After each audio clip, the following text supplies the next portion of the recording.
Le plus grand défi, c'est de garder une régularité dans le travail. Notre plus grand défi, c'est de faire en sorte que notre client soit régulièrement content.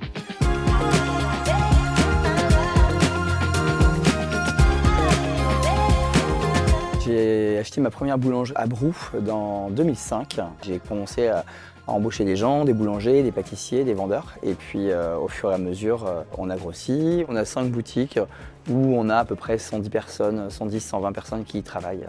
À partir du moment où tu ne perds pas tes valeurs, tu peux grandir. Ça ne pose pas de problème. Être artisan pour moi, c'est de ne pas mentir aux clients. C'est déjà une priorité. La deuxième, c'est former. L'artisan doit former les jeunes de demain. On a 15% de notre staff qui est en apprentissage. On les forme et souvent, quand ça se passe bien, on les embauche. Je suis toujours pâtissier dans mon âme, je suis capable de faire un petit peu de tout, mais je ne suis pas à l'excellence en fait. Aujourd'hui, ceux qui m'entourent sont bien meilleurs que moi en boulanger, en pâtissier, ou comptable, ou chargé de communication. Mais par contre, je suis capable de donner mon avis et, puis de me faire épauler des plus belles personnes qui puissent m'entourer en fait.